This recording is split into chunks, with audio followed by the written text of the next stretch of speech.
It's the largest city on Romania's eastern border. With a population of just under 500,000 people, Iași is a hub for local businesses and international investors. But its history is priceless. This northern city has, over the centuries, given the country some of its most notable artists and statesmen. It was also the country's capital during one of the darkest moments of its history and has long been referred to as the capital of culture and education, with its prestigious universities and rich heritage. Part of this heritage are its iconic buildings and the homes of the old aristocracy, or the boiars. Taken by force during communism and haphazardly returned to private ownership after the 1989 revolution, most of these beautiful buildings have since fallen into oblivion and, worse, into states of irreparable decay due to a lack of adequate funding for restoration or simply the lack of interest in their preservation.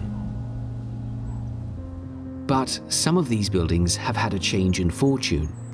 This is Musicescu House, previously known as Ghica House, from the name of a prolific aristocratic family with deep roots in the Moldavian area. Throughout its existence, it has served the city as a gathering place for the intellectual and artistic elites, as main office of the Regional Musical and Theatrical Academy, and as the headquarters of the French diplomatic mission to Romania during the later half of World War I, only to be turned into social housing during the communist regime. Its full history is a long, winding road through glory, war, abandonment, and now rebirth. And it all started roughly 200 years ago, when the city of Iași looked very different. În această parte a orașului, partea de vest, dinspre Râpa Galbenă, era această uliță, această stradă Banu, care nu avea chiar traseul de astăzi, nu ieșea direct în piața Eminescu, ci potea spre partea dreaptă, spre strada Lăpușneanu, și pe această stradă, Banu, la numărul 8, la vremea respectivă, numărul 10, astăzi, era proprietatea aceasta care va deveni mai târziu Casa Musicescu. The building was first raised by a lower-ranking noble of Greek heritage named Iorgu Anastasie Voinescu, and then expanded in 1836 to have cellars and a second story by his daughter Zoe. However, the house would get the first name by which it has gone down in history during the lifetime of Zoe's daughter, Elena. Familia Ghica devine proprietară casei în urma unei căsătorii care a avut loc la 1859 între un Costache Ghica, cu rangul de agă, era căsătorit cu Elena, fiica acestei Zoe Voinescu. From this moment forth, the building was known as Ghica House, borrowing the name of one of the most prestigious noble lineages of the Romanian principalities from the 17th century onwards. Originally of Albanian descent, the first generations of Ghica noblemen would end up ruling Moldavia 10 times and Wallachia 11 times, whilst later generations would go on to produce reputable scientists, writers, and even explorers. The Ghicas would become hallmarks of the local Romanian political and cultural landscape, and the homes where they hosted their guests, events, and parties would eventually also inherit the family name. This is how the home on Banu Street got the first name it would be known by, Ghica House. However, the house itself was still the property of Elena, Zoe's daughter. As her mother before her, she would be the one running the household, and on the 23rd of April 1870, it was Elena who signed the first contract to rent Ghica House to Iași's first National Music Academy. Practic, din 1870 până în 1940, de vreme de 8 decenii, de 80 de ani, toată școala de muzică ieșeană, de operă, de teatru, de instrumentală, este legată de această clădire.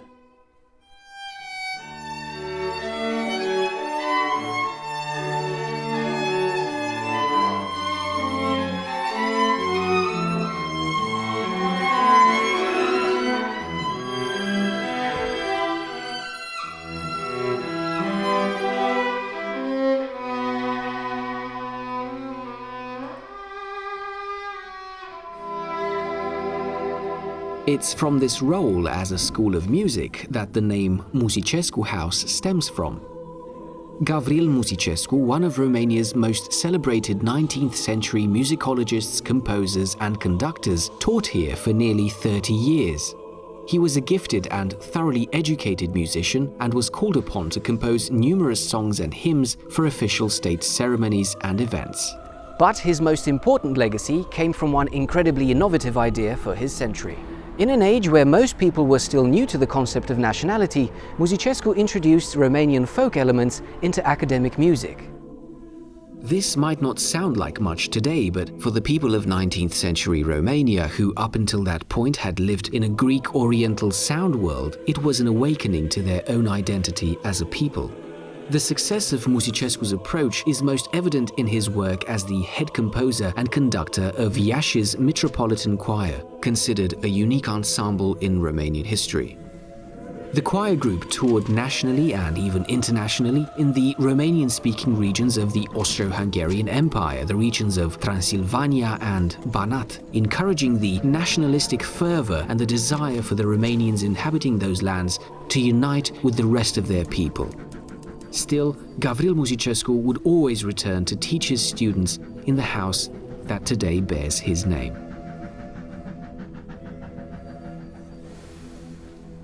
But he was not the only remarkable personality whose name is tied to the history of the building at the turn of the century. As the years went by and the arts flourished inside Ghica House, so too did the son and heir of Costache and Elena Ghica, the flamboyant Albert Ghica. Cunoscut drept candidat la tronul Albaniei pe la 1913. Albert Ghica era un personaj fantast, entuziast, care a transformat cu totul zona casei. This whole area, known plainly as Râpa Galbenă or the Yellow Ravine, due to the clay in the ground, has its roots in one of Albert's personal projects. Aveau grădină foarte mare care mergea și peste Râpa Galbenă și vrând să amintească, el și-a construit acolo un peisaj de munte ca în Albania. A plantat brazi, a adus niște stânci uriașe pe care le-a plantat în toată grădina respectivă, a transformat cu totul zona. După el, acele stânci au ajuns să fie folosite când s-a construit Râpa Galbenă ca material de construcție. Albert Ghica was also a passionate collector of historical memorabilia, such as medieval weapons and suits of armor. He would use these as a backdrop to the eccentric, medieval-themed parties that he would host. Guests would eat out of rustic clay pots, drink wine out of pewter cups, and use daggers to cut chunks of meat straight off the spit roast that was cooking in the fireplace. Albert also used these parties to get to know promising young people, who he would then propel up to the higher ranks of society. Cu ei făcea și lecții de scrimă și la asta folosea și armele și armurile din colecția sa. Uneori lecțiile acestea duceau și la mici accidente și îndepărtau pe mulți doritori ca să se apropie de acest cerc. Iar după ce treceau prin aceste probe, tinerii respectiv primeau din partea lui Albert Ghica recomandare ca să poată fi admiși în Jockey Clubul ieșean. But the parties and music were about to fade into fear and misery. With the First World War bringing Romania to its knees by the end of 1916, the enemy were closing in on Bucharest, the country's capital, and it was up to Iași to offer sanctuary to the fleeing population and to become the new center of command for the war effort. Suddenly, Musicescu House had a much more serious role to play as the headquarters of the French diplomatic mission. În ce privește pe ambasadorul Franței din acea perioadă, contele de Saint-Oller, momentul în care s-a refugiat de la București la Iași, a primit prima dată ca locuință o încăpere din casa aceasta a conservatorului. Chiar și povestește în memorii, încăperea respectivă unde trebuia să fie dormitorul lui era încă plină cu instrumente muzicale. After a brief series of battlefield successes, however, the situation took a dire turn. Left alone and surrounded by enemies, Romania was forced into an unfavorable armistice at the end of 1917. This meant that most of the Allied diplomatic missions had to leave the country, but the French mission stayed. The Musicescu House became a last beacon of hope for the disheartened locals.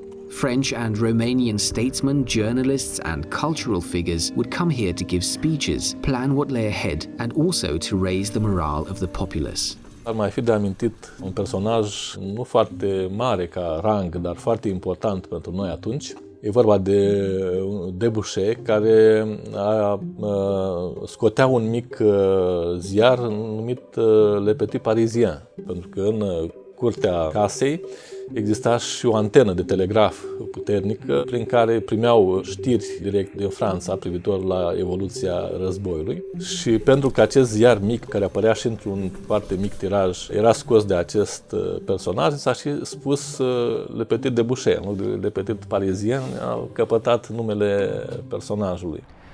It was through newspapers such as these that, in the following year, the news everyone was waiting for finally came. The war had been won, and now life would return to normal. After the French diplomatic mission returned to Bucharest, Musicescu House resumed its role as Iași's Music Academy. Another prolific name that would come to be associated with the school is that of George Enescu, one of the 20th century's most influential composers and musicians. During World War I, he toured extensively throughout Romania in support of the war effort, playing charity concerts for the wounded, the widowed, and the orphaned. The concerts themselves are said to have been some of the greatest musical interpretations of their day and age. Right after the end of the Great War, the faculty of Iași's Musical Academy decided to award Enescu the title of Honorary Professor, and 15 years later, they elevated the title to Honorary Headmaster.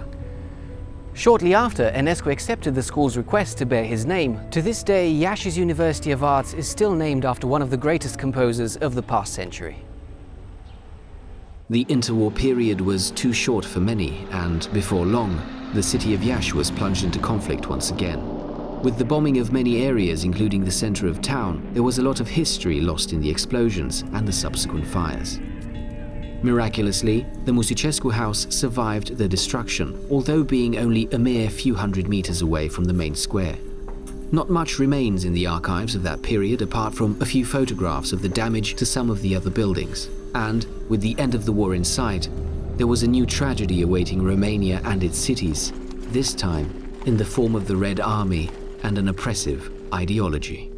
It was in the communist era that many middle and upper-class homes were forcibly taken into state ownership and used to house the rapidly growing number of workers being brought in to accomplish the dreams of industrialization. And Musicescu House was no exception. Under nationalization, historical landmarks, private homes, and any building not serving a pragmatic purpose for the regime were confiscated and transformed into common living spaces and anything that would bring the effort closer to the communist ideal. But still, the old way of life was often too much for the communists to live with, and many buildings and homes that reminded people too much of the bourgeoisie were either actively demolished to make way for blocks of flats and other grand plans, or were simply left to rot as an example for all to see. Today we are still struggling to reverse the damage because of insufficient funding and poor management. For many of Iași's residents, however, buildings such as Musicescu House are a symbol of the city's grand past.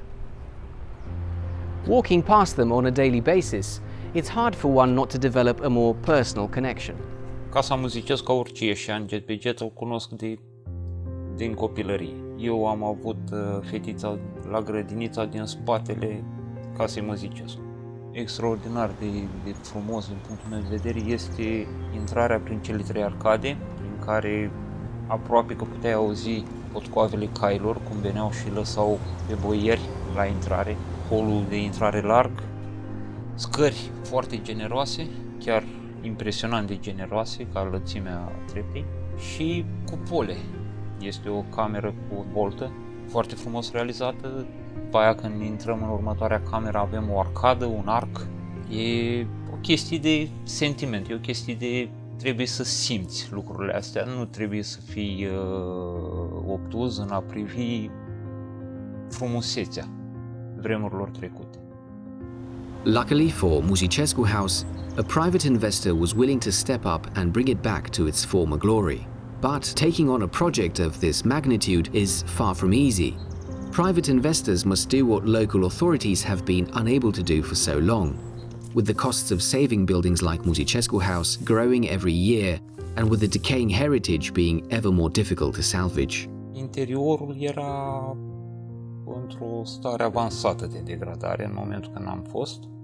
Cred că mișunau șobolani prin zonă. Șoareci am văzut, șobolani nu. Gunoiul era strâns în centrul casei.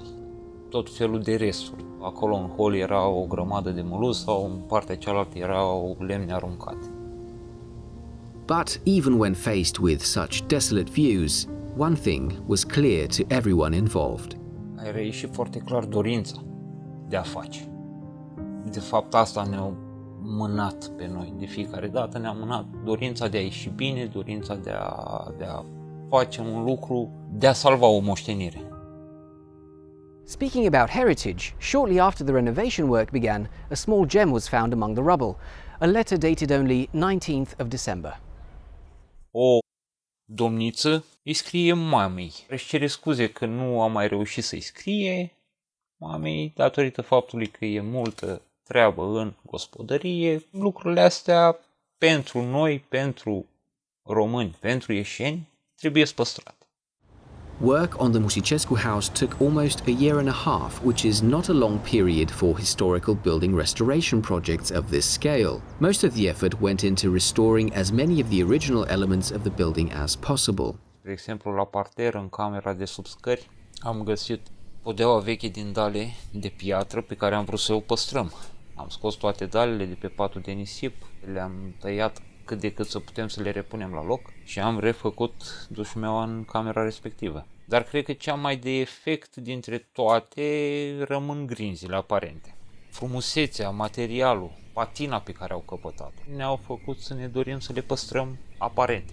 Iarăși o lucrare dificil de realizat pentru că nu sunt reguli stricte referitoare la distanța între grinzi. În cele din urmă am reușit și le-am lăsat pe toate aparente. However, not all elements could be kept in their original state. The wooden stairs and floor slab had to be torn down and rebuilt from concrete to be in line with modern fire and earthquake safety standards. Still, considering the historical nature of the architecture and building materials that made up the house, this was not an easy task. Au fost niște lucrări care, cum spunem noi constructorii, efectiv se toarnă beton cu linguriță. Așa este. Foarte puțin reușești să torni într-o zi. Unfortunately, some elements have been lost forever due to the fact that the building had been used as public social housing for most of the previous 6 decades. The inhabitants had no reason to invest in proper repairs in a house they didn't own, and the authorities that should have taken care of the building didn't. This meant that things like the original decorative door frames were damaged beyond repair. Niște lucruri frumoase la care ne-a fost greu să renunțăm au fost ancadramentele la ușile interioare, undeva 10-15% mai erau în stare de posibilă restaurare. Restul erau lipsă, rupte. But some elements, even though they can't be restored, can be converted into something new, yet just as meaningful. Cam pe la a 3-a, 5-a vizită am descoperit ultima treaptă a scărilor, o treaptă din lemn de stejar masiv. Am luat legătura cu un sculptor, un prieten de-al meu sculptărișan, Titus Ivan, care a sculptat în masa acelei trepte o vioară.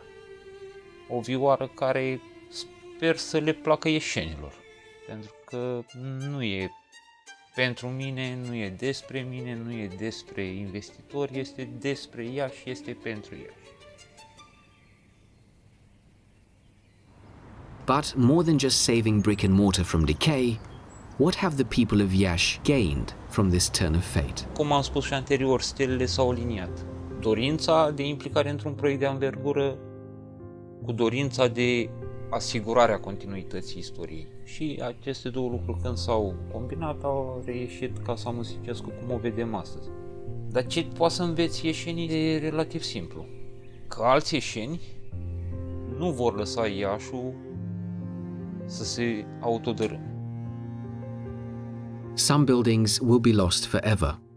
This too is a part of our history, something which we can learn from for the future. But there are now examples to follow when it comes to saving a piece of history. And Musicescu House is a clear example of how a priceless part of the city's heritage can change its destiny with the right kind of help. Musicescu House has been given a new chance at life. From here, the people of Iași will find uses for it as they see fit. Regardless of how the building will now serve the city and its inhabitants, a part of its value is now in the fact that it still stands against all odds. And maybe that too is an example to follow.